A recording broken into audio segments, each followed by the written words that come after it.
Welcome to the Bare Marriage Podcast. I'm Sheila Ray Gregoire from BareMarriage.com, where we like to talk about healthy, evidence-based biblical advice for your sex life and your marriage. And I am joined today by my daughter, Rebecca Lindenbach. Hello. And we are in the middle of a series on the blog at BareMarriage.com on how to get out of the pit you may have dug for yourself in your sex life when things are really, really, really lousy. Yes. And you want to emerge from it because nobody wants a lousy sex life. Exactly. We all want to feel connected. Yes. But what do we do when there's so much pain and so much hurt and just so much, feeling like you're never going to get better? Mm-hmm. And so that's what I want to address today. Before we get started, a special shout out, as always, to our wonderful patrons who allow us to do this work because of their help. They really helped fund last year when we wrote She Deserves Better, helped us fund all their research and Joanna's stats for that. That book is coming out in April. Yep.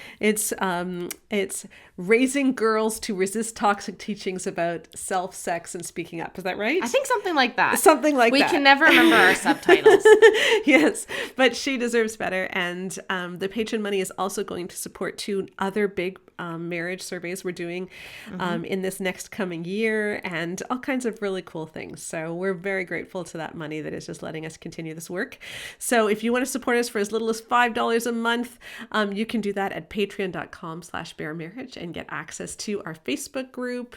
It's a wonderful place to hang out, our unfiltered podcasts, some merch and more. So go take a look there. Speaking of merch, we have some exclusive merch for our patrons, but we also have some merch that you guys can get. And as the holiday season is nearing, is creeping up, we have some great stuff that you can think about for stocking stuffers, some mugs, some just fun conversation starters, our love and respect mug.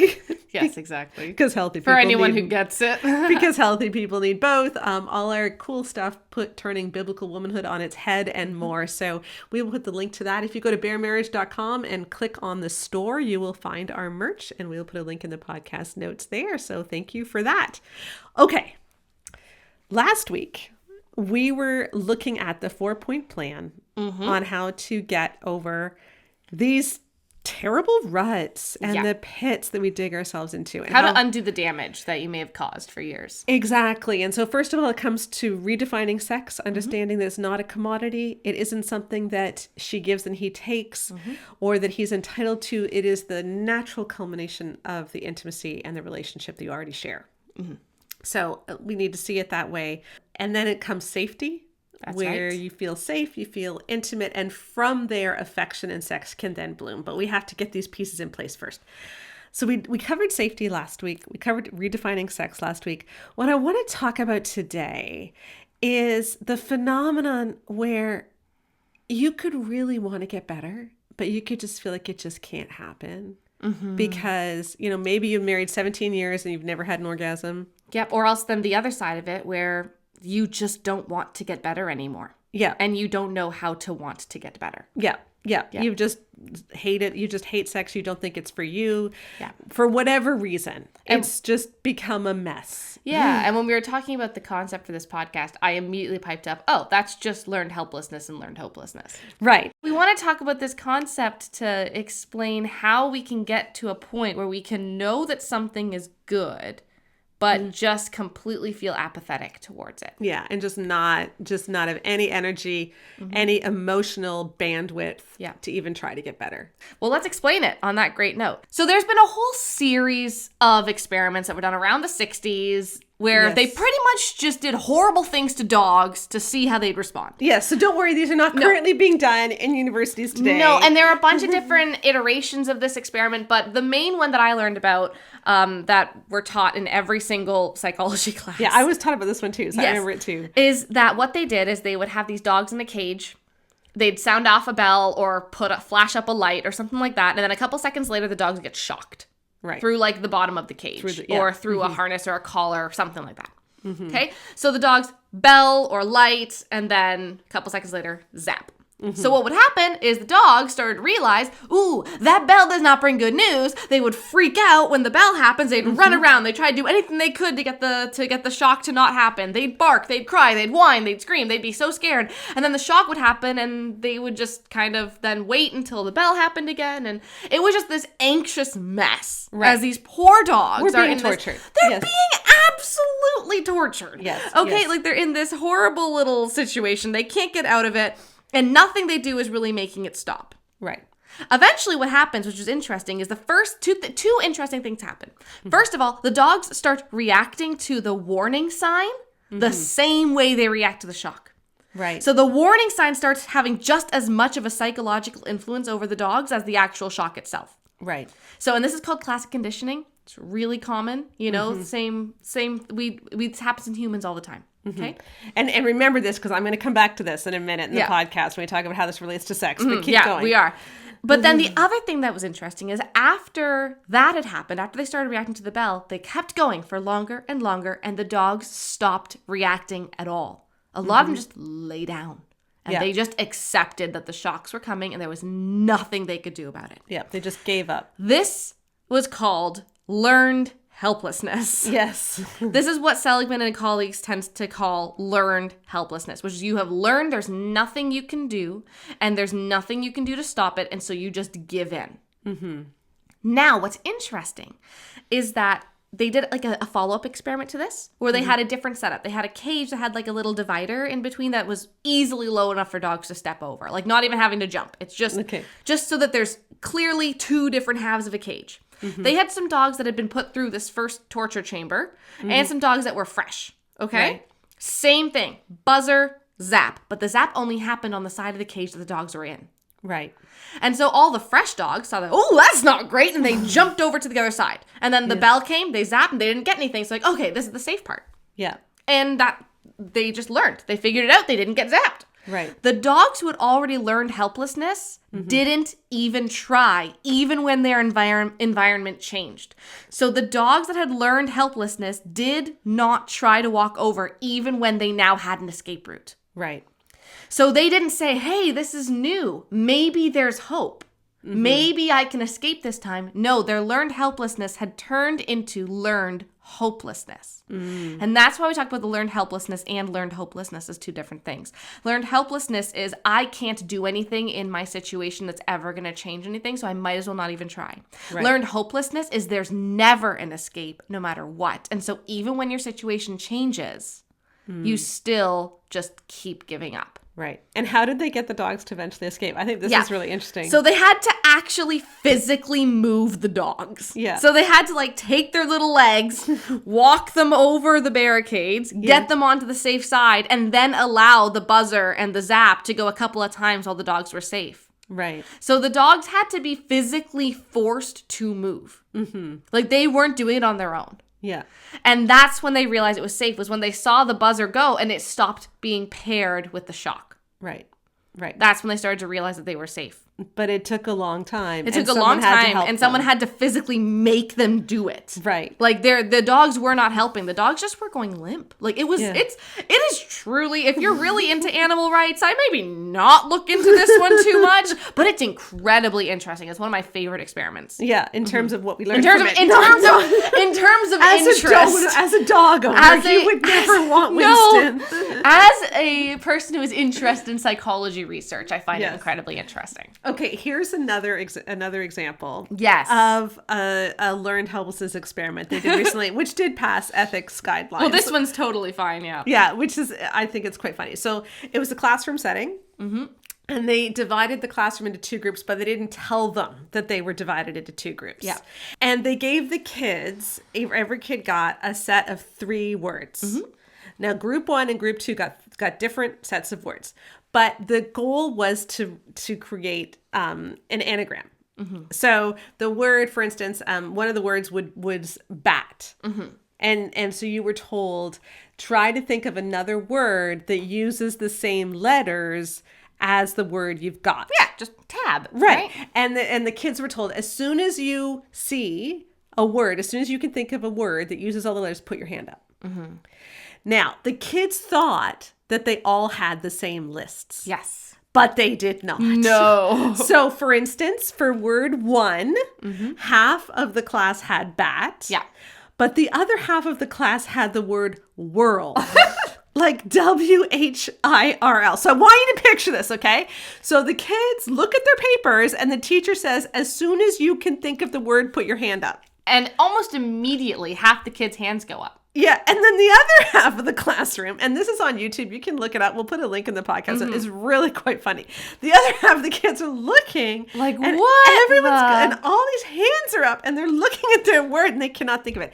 And then immediately the teachers go, okay, great, let's move on to the next one. Yeah. Okay, so the next word that half of the kids had was the word lemon. Yeah. Okay, so that Like is melon.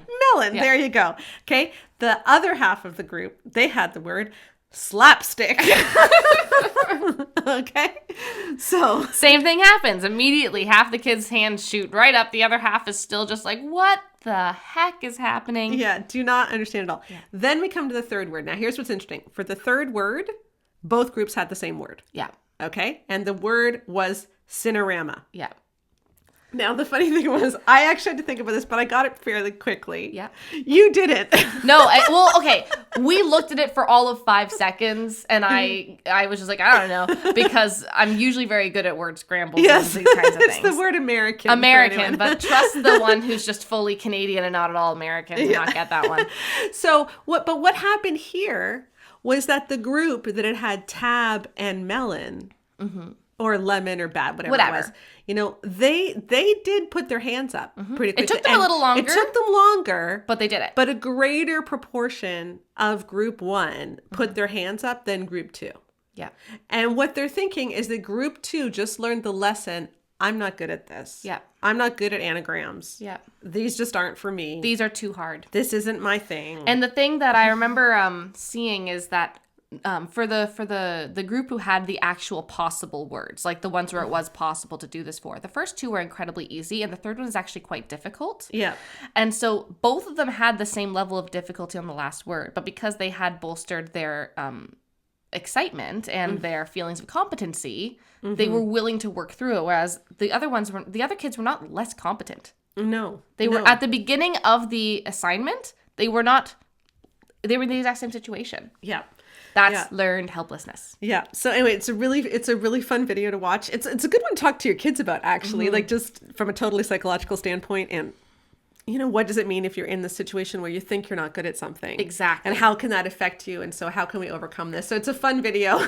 It's really quite quick. Yes. And this did pass ethics review. So you can go take a look at that. But this concept of learned helplessness, I think, really can apply to our sex lives, because so many of us feel like, well, sex just isn't for me. It'll never be for me. It's never worked. And it has these, and especially like, okay, there's one group of people to whom maybe you've got the best spouse in the world, but you just can't reach orgasm. Yeah. You've tried all this stuff. You think you've done everything you can, and you can't reach orgasm.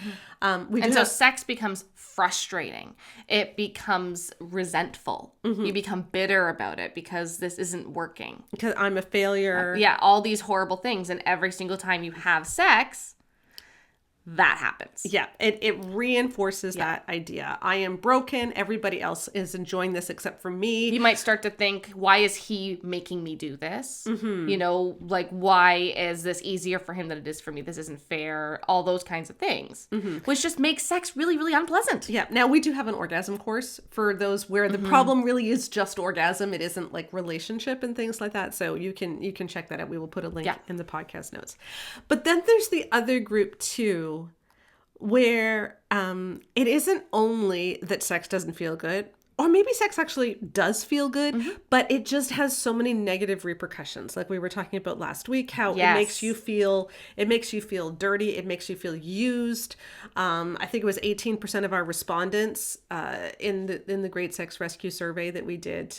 They said that their biggest feeling after sex was negative in some way, like feeling used, etc. So if that's you, now I want you to think about the dogs for a minute.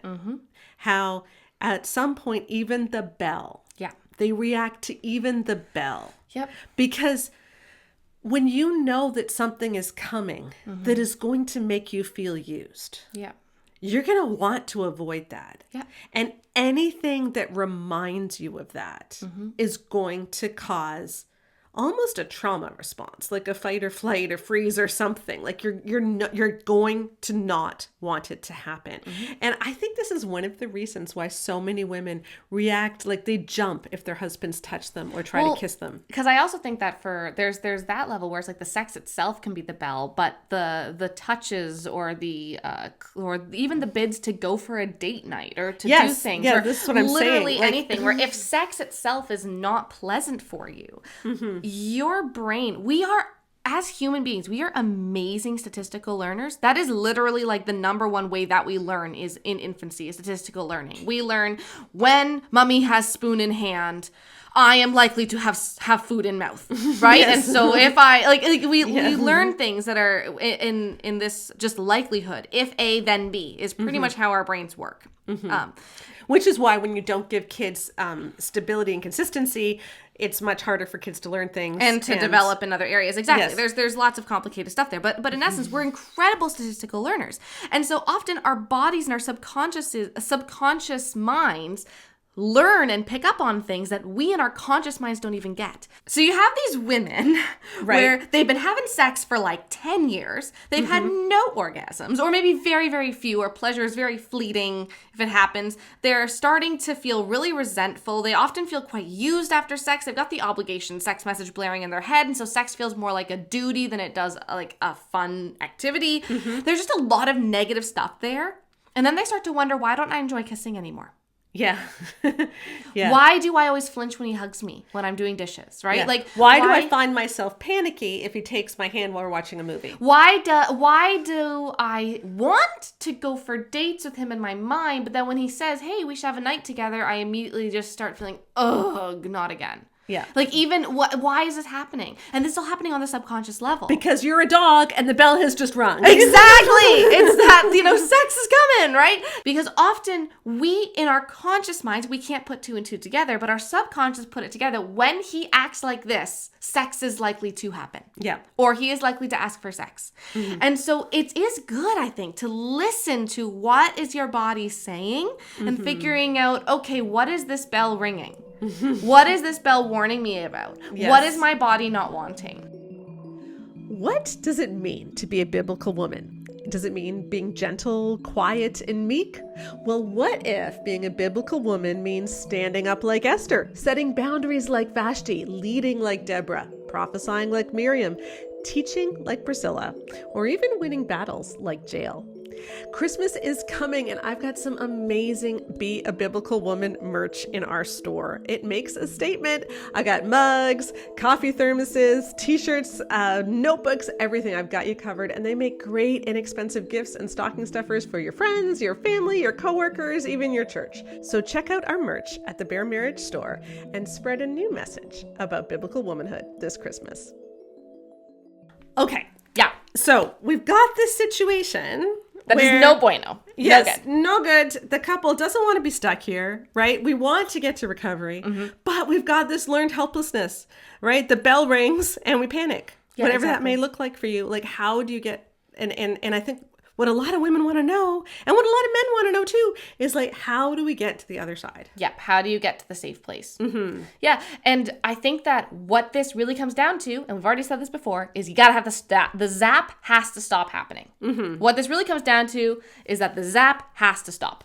And I want to say too, let's take the example of the relationships, not where he is actually like raping her or doing something bad. Maybe it's just that she doesn't orgasm. Or let's talk about the ones where there's just that sex is just another thing on her to-do list, where she's overwhelmed and it makes her feel frustrated and bitter and used. Yeah, no, but let's even do the no orgasm first one. Sure. Let's do the no orgasm first one. Okay, let's say that she's just not orgasming. Remember that every time you have sex that she doesn't orgasm, you're reinforcing it. That is the bell and the zap. That is it. And, does that mean that you can never have sex again if she doesn't reach orgasm?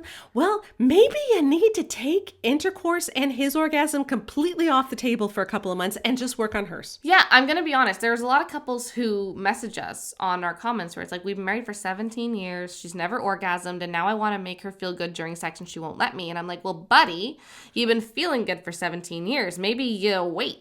Yeah, and the reason The reason that she doesn't want to let you is because first of all, she just wants sex Learned to be over hopelessness. with. It's learned hopelessness. It's learned hopelessness, and she just wants sex to be over with as fast as possible. Yes, she's learned helplessness, says this sex is going to happen no matter what. Yeah. Learned hopelessness says it's not going to be good for me. And so when he comes in and says, by the way, let's spend an hour on foreplay, that's a threat. Yeah. Because it's like we have a hopelessness mindset. And say, hey, I want to make this good for you. It's like, great. There's yet another bit of pressure on this for me now because this isn't a good thing for her. And when we talk about removing the negative or aversive stimuli, that's what we call them, aversive stimuli. That's the bad thing, the zap. Okay? What that means is it has to stop happening. Yeah. It's really that simple. Okay? Yeah. Like, if you are having sex with someone and sex is painful, do not have sex when it is painful. Yeah. This is, and like when you go to see a pelvic physiotherapist, at least when I went to see a pelvic physiotherapist for vaginismus that was trauma-induced from my labor and delivery, she very much was very clear. If you have sex when it hurts, you will make it worse. Yeah. She told us that. She was like, if you have sex when it hurts, you will make it worse. Do not do that. Right? It was great advice. Fantastic. Because we are people who can be conditioned. Yes. The zap is bad. The zap don't is bad. do the zap. Do not. Whatever the zap is, don't do it. Yes. And you might freak out being like, but that's just sex. Okay. Yeah. Is it bad? Yeah. Then don't do it. Yeah, because if you've been having sex for 17 years and she's never had an orgasm, it means he's had 17 years of orgasms. Yeah, and she's had none. So it's not so bad to say, you know what, we need to take 3 months and take sex off the table to work on her. And that doesn't mean you take sex off the table so that, okay, honey, now I'm not going to have an orgasm, but every night we're going to try to bring you to orgasm because that is still threatening to her. Like, you may need to take everything off the table for a while just for her to calm down, to have that fight, flight, and freeze response, go away, You need to work on the intimacy, to let her know that you're still going to love her even without sex, and to let her know that you care about her response. And then, she may be open, and she may get over some of this learned helplessness so that you can work on her response too. And let's be really clear. I think we may have already said this, but as we're talking about the practical, I do want to say again, learned helplessness and learned hopelessness is not the problem of the person who learned it. That is because the environment was so aversive to them, they had no choice. It was not the dog's fault. No. The researchers zapped them. Exactly. Yeah. So let's be clear here. If we're saying your wife has learned helplessness, like, oh, why did she learn helplessness? No. Yeah. It's why is she in a situation where she feels that life is hopeless in this area? So when you're looking for practical ways to move forward, the first question is, what is the zap? Because for some women, it's going to be sex in general. And sex has to be off the table. Her pleasure, his pleasure, anything. Like, for the next 3 months, you don't have genitals. Like, it does not exist. Okay? For other women, it might just be the obligations side of it. We had lots of women in focus groups where the thing that they needed was just for their husbands to say, well, why don't you just initiate then?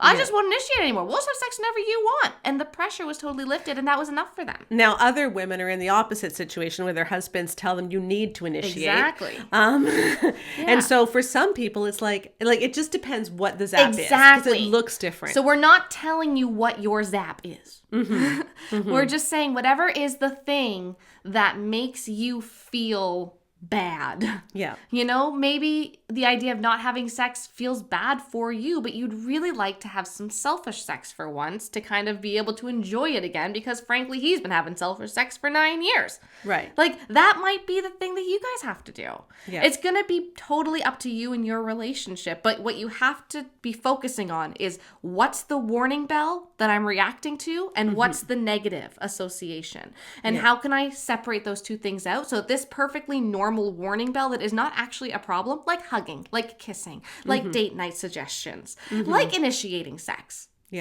doesn't lead to this fear response, this hopelessness, this helplessness. And I do want to say too, we said that learned helplessness and hopelessness isn't the person who has it. It's not on them. It isn't always completely on the spouse either. And part of the big reason for our research project on the Great Sex Rescue was to show that often the evangelical church has primed us for this stuff. The problem is that often we've adopted ways of behaving in the bedroom, which then reinforce it. Yeah. Is that the husband doesn't realize that he is the one pushing the trigger for this app. Exactly. Because he was told it's the pleasure button. Yeah. Yes. Genuinely, that's kind of what it is, right? Yes, exactly. Yeah, we had one woman in our focus groups who was talking about how she experienced crippling shame around sexuality as well, that her husband genuinely had nothing to do with. It was very much purity culture, very much that kind of stuff. And for her husband actually didn't have anything to do with her healing journey. Mm-hmm. For her, it was actually just going through and really searching what God had to say about sexuality and realizing that sex and orgasm was actually kind of like a God-sanctioned version of ecstasy that like you're allowed to have. Right. And for her, like realizing that, sexuality in the Bible is not the very like kind of frankly the G-rated kind of Sunday school spiritual intimacy with your partner will make you one as Christ and the Lord are one. Like when she realized that sex in the Bible is not all about intimacy and you can't use any other word for it because we're embarrassed about it, but it's actually quite an erotic thing.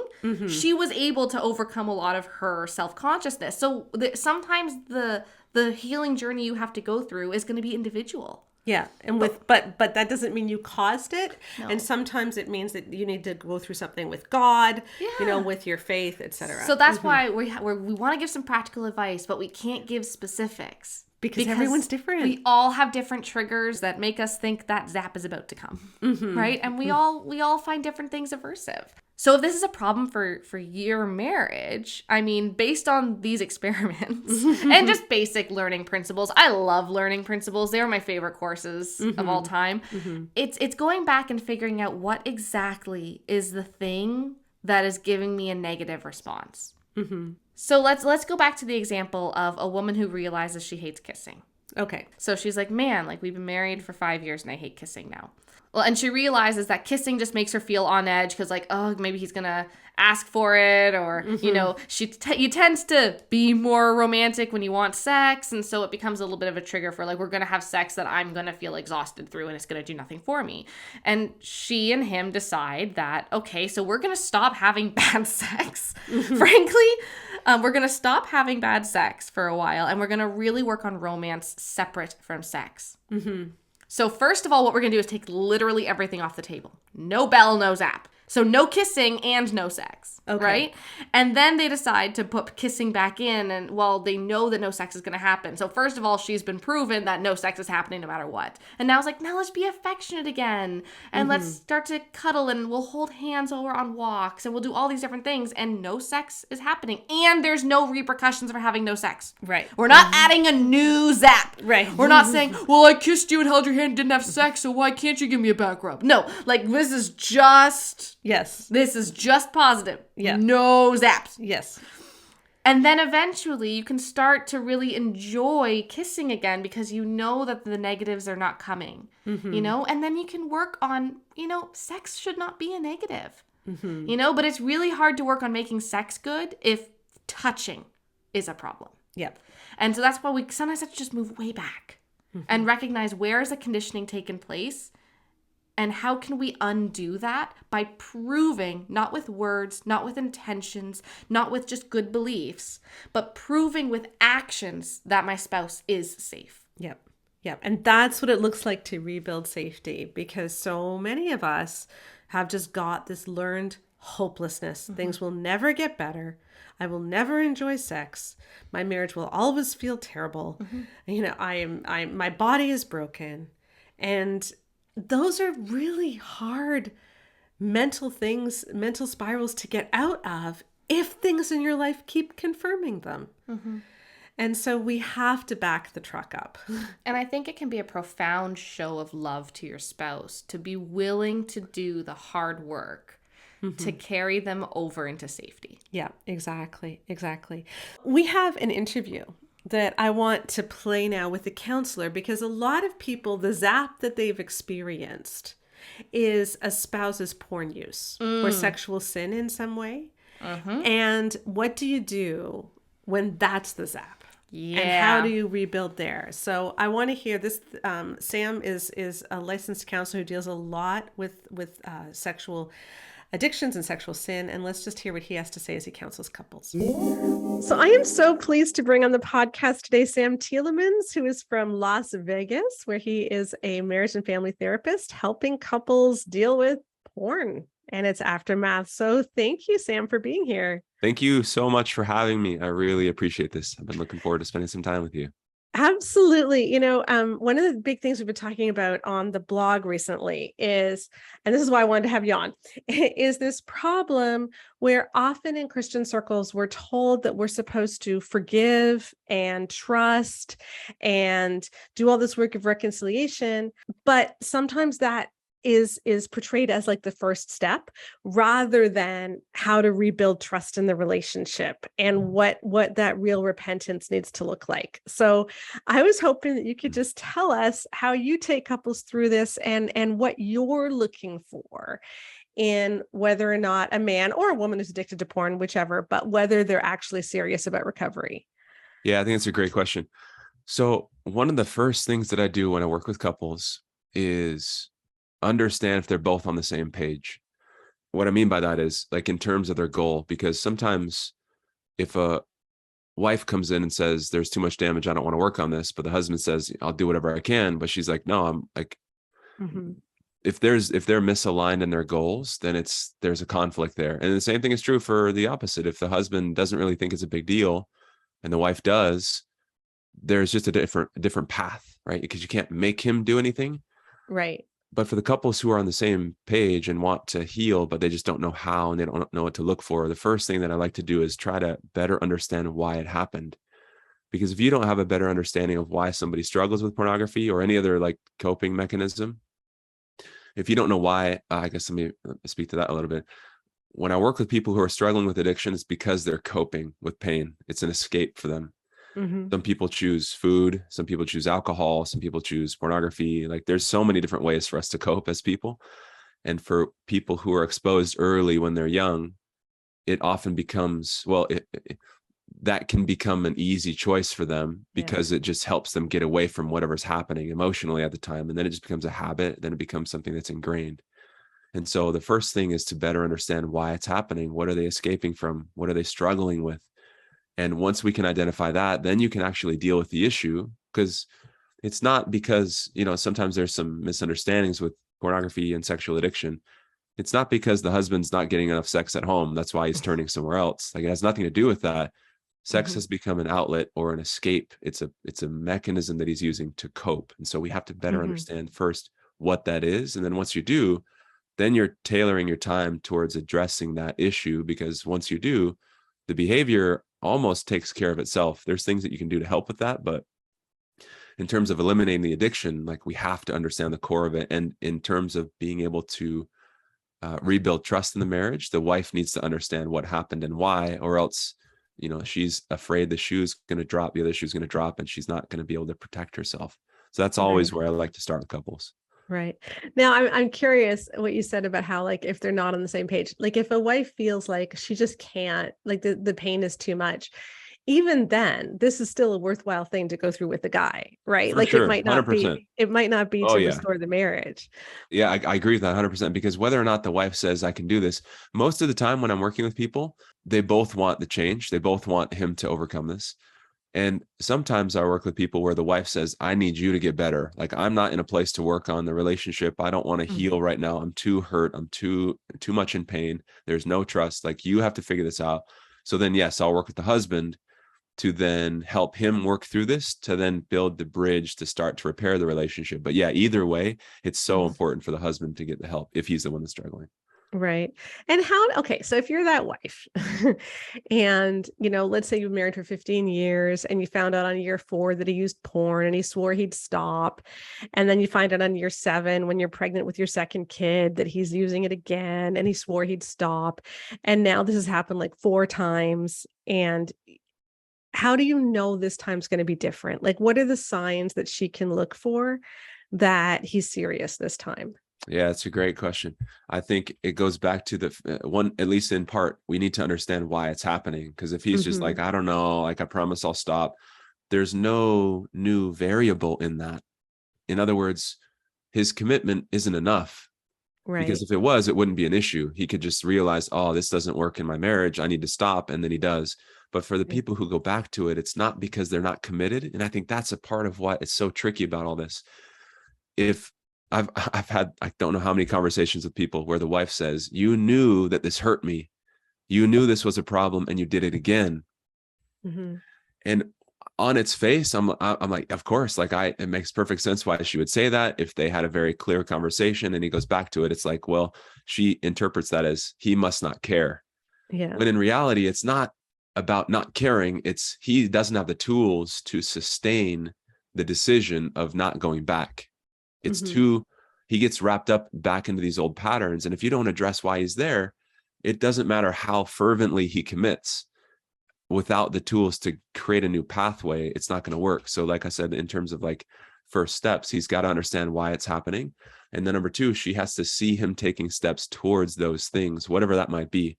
Mm-hmm. And we can talk more specifics about that if you Yeah, like. like what are some examples of the steps that she would be able to identify that, okay, yeah, maybe something is actually happening here. Yeah. So one of the biggest reasons why somebody struggles with an addiction is there's a couple of them. Number one, they have these negative beliefs about themselves, like it's self-esteem issues, self-worth Mm-hmm. issues. They feel like they're unworthy. They feel like they're flawed. It's like shame, basically. It's like being Mm-hmm. so hard on yourself. And when you feel like an unworthy person, there's so much weight with that. Like that's such a heavy negative place to be. And when somebody struggles with addiction, that's often a big part of what drives that. They just feel so bad about themselves that they find some outlet to deal with the pain that they feel, Mm-hmm. which unintentionally, it's like, again, looking at it from the outside, it's like, okay, so you're feeling bad about yourself. And then you turn to a behavior that's going to cause you to feel worse about yourself and then destroy your marriage. Like it's so hard sometimes for people to wrap their mind around that. And that's why it's kind of like, it's not rational, right? It isn't logical. It doesn't make sense on the surface. But once you understand, it's him coping from those negative beliefs about himself. A part of what he then must do is address those things and take steps towards helping resolve that conflict of feeling unworthy, feeling broken, and becoming more whole, feeling better about himself, improving that self-esteem. And if the wife is seeing him take steps to address those things, that's an indicator for her, like, oh, that's different. It didn't used to be like that. So that's number one. Another Mm-hmm. one that comes to mind is so often men who do this just compartmentalize everything and they don't really know how to connect with their wife on an emotional level. And as a result of that disconnection, I've heard this phrase multiple times. The opposite of addiction isn't sobriety, it's connection. And so Okay. often people compartmentalize and they live isolated internally and they're not open and vulnerable and they don't really tap into their own pain, much less their spouses, and really have conversations that bring them together. So the other part of that is helping them know how to build a connection with his wife in a way that maybe has never been there. And Mm-hmm. when she starts to feel more and more connected and safe and seen and loved by him, those are again very clear markers like, oh, this is different. He never used to tell me about this. He never used to share with me his fears or his stressors or when he was feeling sad, but we're connecting in a new way. So like these are new variables that didn't used to be there, which is again evidence of like, well, maybe I can start to trust because he's showing up differently now. Right. Because I think that's one of the big, like if you're married to a master manipulator or, someone with real narcissistic tendencies or something, they're not going to be able to emotionally connect. Right. Like, That's right. you can hide and you can pretend a whole lot of things, but you can't actually become vulnerable with Yeah. your wife. Yeah. Much less because I think a lot of couples have moments, right? It's not that all is bad. And it's not Mm-hmm. that the whole marriage has like been awful. Sometimes that's the case, but most of the time that's not the case. Most of the time there are moments, but you cannot sustain that if you are manipulating and hiding and lying, compartmentalizing. You can just Mm-hmm. feel that. Like I've had so many women tell me they just knew something was off, but then when the discovery came out, when it was either disclosed or more Mm-hmm. often caught, she's like, this is what's been wrong the entire time. I just knew something was wrong because she could sense that. And the Yeah. same is true when you have that connection. You can also sense that too. You can feel like this is real because you can't fake that. So you Yeah. can really get a sense of like he's with me right now in a way that he hadn't been in the past. Right. So in your practice, I mean, like how often do people honestly get over this versus how often do the guys just keep relapsing? maybe that's too simplistic a question. You can't pull a number out of your head, but do you see both things happening? I do. And those who really get the tools to deal with it, they overcome it and they find freedom. And I think there's a couple different ways to do it. Again, there's like a more traditional approach, which is like the 12-step. It's accountability partner, software on your phone, like all of those things. And I think that approach, I haven't really seen help get to the core of why somebody's struggling. It's more like surveillance and accountability. And like, you're kind of, I don't know, like almost locked down, where it's like, it's not like this sense of freedom of, oh, it's not a part of my life anymore. It's like, oh no, this thing is here and it's always going to be here. I just have to like maintain it. Right. And I think a lot of people get caught in that kind of an approach where it's maintenance and it's not truly like working through it. And so when I work with guys who are struggling with this, I like to take a different approach where we're really resolving the core of the issue, like we've talked about, and helping them find that freedom so that then it doesn't even like, I'll work with people. I'm working with somebody right now who, so I work with people doing a 12-week program. We're halfway through and he started off saying, I don't allow myself to have Wi-Fi because I don't trust myself. My wife doesn't trust me. I'm not ready for that. So we're about halfway through now and we've done some good processing to help him resolve the core of why he's been struggling. He calls me yesterday. He's like, hey, can I talk to you for a second? And then, so he calls me and he's like, this is a good call, by the way. Like, you don't have to be afraid of anything, but like, I feel like I'm in a place where I can get Wi-Fi now. And so he's had his wife turn the Wi-Fi on because he wanted to watch a show, and then he turned it off when he was done. And he's starting to feel a sense of freedom that he didn't used to have, which can only really happen when you deal with the issue, because once you solve it, it doesn't have to follow you around forever. Like, people truly do overcome this. And if you get the right tools and are actually dealing with the core of it, it's not something that just is in the back of your mind all the time that you have to fend off. Like, you truly just step away from it. It's not a part of your life anymore. So yeah, there's totally hope for people who are struggling with this. Right. And what if a guy is going to keep relapsing and not really doing the work? What are the signs other than that they won't emotionally connect? Are there certain signs that you see? Or yeah, I mean, I think people who continually relapse, it's one of two things. Number one, well, I guess it depends on who we're talking about. If they're committed and they're trying, it's just an indicator, if they're continuing to relapse, that they're not quite at the core. They're not quite there. They have not resolved something, whether it's some internal emotional, like not being able to cope with emotion in a healthy way, or having some of these negative beliefs or fears, or, you know, their identity is like, well, I'm an addict, therefore at some point I'm going to struggle. Like, that's another really limiting belief that people have. yeah. Working through all of those things. So if there are still continual relapses, there's just something not quite there yet. Like, there's a puzzle piece that's missing that once is there. Like, okay, I'll go back to the example of the guy that I was working with just a couple of days ago when he called me. He's like, I kept giving myself permission that, you know, this is something I'm going to struggle with, because he had been struggling for like a decade. He's like, well, this is just a part of my life. So he just gave himself this permission to like slip. But then we did some processing to help him eliminate those excuses and see them for what they were. They were just excuses that he gave himself. And after those shifts, like, that was one of the pieces for him that helped, was not allowing himself, not tolerating, well, it's just one more time, or like, I already slipped, I might as well go a little further, or whatever he'd rationalize. He just decided, he's like, I'm not going to do that anymore. And on top of the other work that he did, he was able to step away from that. And so it's either something is missing, or they haven't quite dealt with the cause of it, or whatever is the next step that's out of place. And do you ever see like people who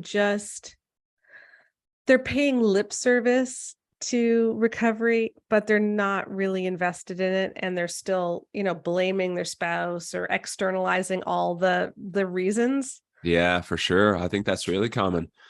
And I think when people are in that place, I'll share with you another example. I remember working at a clinic. So I'm in Las Vegas, and Salt Lake City is about 7 hours from us. I started working at a clinic. We opened up, and we're doing this special, it's like free assessment. I don't know, whatever the director, it's like free assessment for, you know, opening up for this month. Somebody drove from Salt Lake down for the free assessment, and husband and wife were there in the room. And the wife says, like one of the first things, this is like some of these cases, like you never forget, right? The wife says, my husband doesn't really care and he doesn't really want to overcome this. I said, okay, well, you guys drove quite a ways to tell me that he's not interested. And so I turned to him and I'm like, so where are you with this? Like, what are your thoughts on this? And he's like, yeah, I just like, I'm struggling with this. I don't think this is going to be out of my life. I don't really know if this is that big of a problem. Mm-hmm. So I'm like, okay, well, we have 50 minutes. Like, why don't we just talk through this? Like, and they're going to go back to Salt Lake. I'll never see him again. And so I started to ask questions to better understand, like, what's the reason why he turns to it? What's going on in his life? Like, why does he think he's struggling? After about 10 or 15 minutes, like he's like crying, and he tells me that pornography has been a coping mechanism in his life for his entire life. And he had been depressed for years. And if it wasn't for this, he probably would have committed suicide because he had no way to deal with his pain other than just numbing out and watching this stuff online. And so he said, it's not that I don't want to get rid of this. He's just, I'm terrified that if I do, I don't know where I'll be as a person. Like, I don't know if my depression is going to come back. I don't know what that would mean for me. And so I'm just scared that if I get rid of it, then who knows what's going to happen. And that's so different than, it's not that big of a deal and I don't really care. And she's over exaggerating and it's just her fault and everybody does it. Like, that's a night and day difference on the experience of the husband. And most of the time, the husband's not going to get into that deep, those deep fears, because they're so well defended and protected that they then just put it off and like, no, like, you're the one who's overreacting, wife. This isn't that big of a deal. And whatever else he says, like the defensiveness is there. So if you can get underneath that and really uncover why somebody's in that like protected, defended posture, it'll totally change how you see it. And like that session, that's what happened for the wife. Like him in his tears, sharing how afraid he was of what might happen without his crutch, completely changed how she saw him. Wow. Now you have so much to work with, right? Now it's not Right. like, I don't care and this is wife's fault. There's so much you can do now for both people to really have a pathway forward to healing. And so, yeah, I think most of the time people present their defenses when really there's so much more going on underneath that. That's interesting.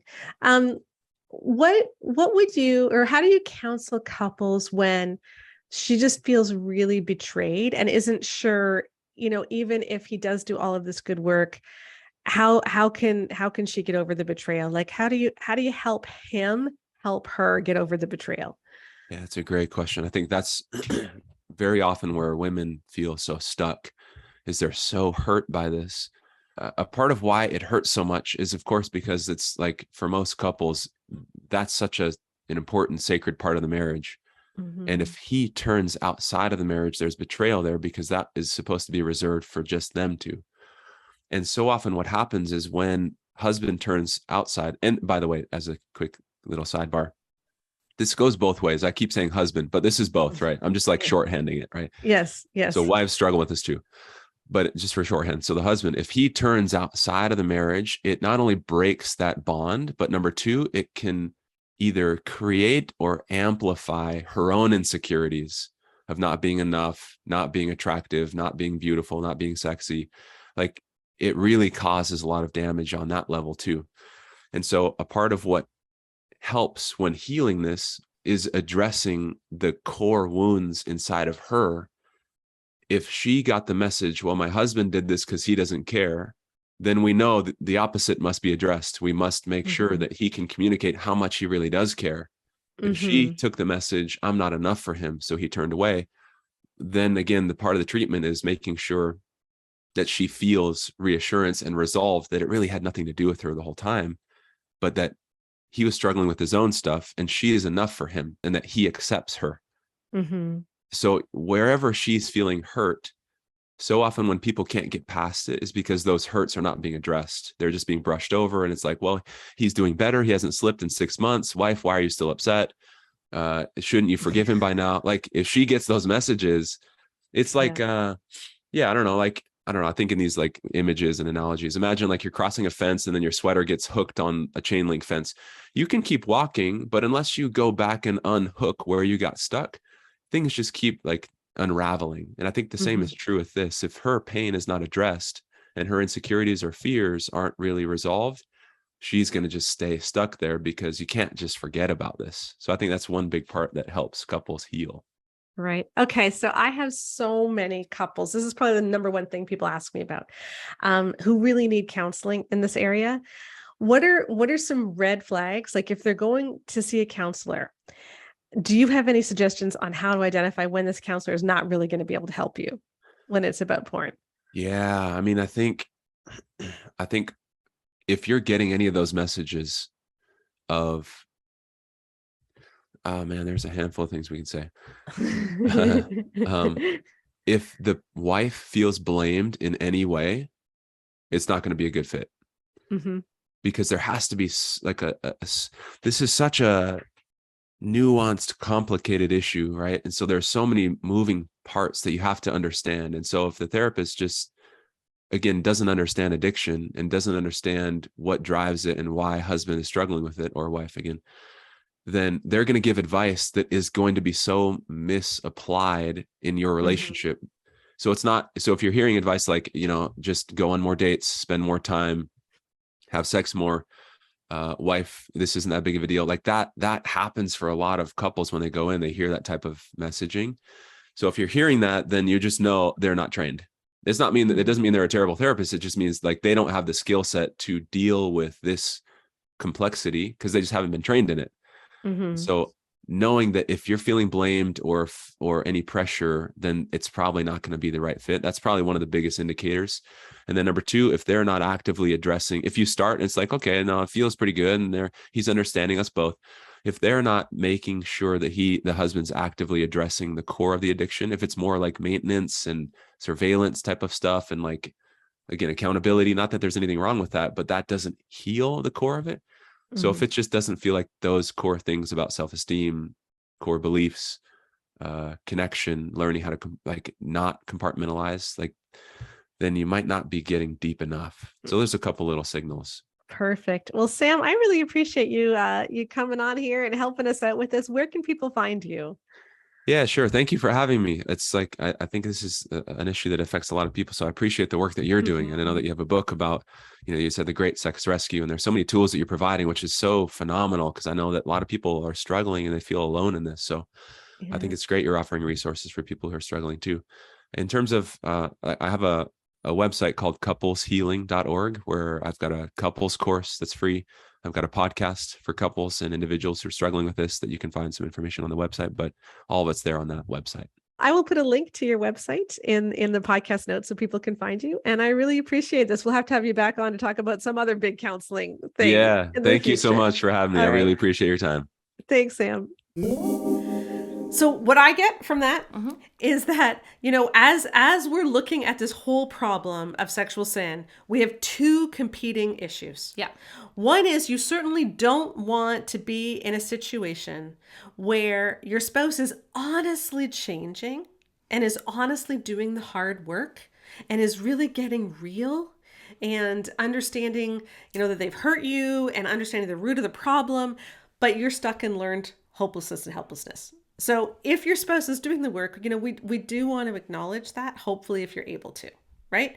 But then the other danger is your spouse isn't doing the work and your church and your spouse and your family is all saying, well, you're being unchristian by not forgiving. And so there's that balance, right? Because you can make a mistake on both ends. Where the first is you don't, you let yourself stay stuck. And that's really hard not to stay stuck. Yeah. And I also think that the other thing is, of course, there's a whole other category of situations with porn users going on here, which is often it crosses over to sexual assault. Yes. Or sexual coercion, or anything where your autonomy has been taken away from you. And often it doesn't even matter if they've done the work and they're going to change. Sometimes things are just there is damage that has been done, and Yep. a man reaps what he sows. Yep. And it's great that he's done the work. It's Yep. great he's changing, but that doesn't necessarily mean your relationship Yeah. can be restored. And that's just a fact, you know, and we need to give people permission to say, I'm just too traumatized and this is too much, and I can thrive better, you know, somewhere else without this relationship. So, you know, we need to acknowledge that. But we also need to acknowledge that there can be a problem where, you don't see that he really isn't changing, and you listen to all the nice words when he hasn't done the work. And so, you know, that's where I think being with a counselor who's good at this stuff, and who can help you see whether a person is really changing or not. And if you're with a counselor who is all about you need to forgive him, that's not safe. You need to be with someone who can really take your spouse through the journey and hold their feet to the fire. Yeah, so that's good. So there you go. There is our talk on learned helplessness and hopelessness. Don't ever try this at home with your dogs. Please don't. I'm so glad universities are no longer doing it. Oh my goodness. But it's a really neat concept. Go check out the video with the kids and the anagrams. Super fun. And we will have links to Sam's practice. We will have links to all of these experiments in the podcast notes. And please check out our series on the 4 steps to recovery that happened on the blog this month, because there's so much more there, and hopefully it can help you as you try to figure out, you know, if we can dig out of this pit. So thank you for joining us on Fair Marriage. And we will see you again next week. Bye-bye. Bye.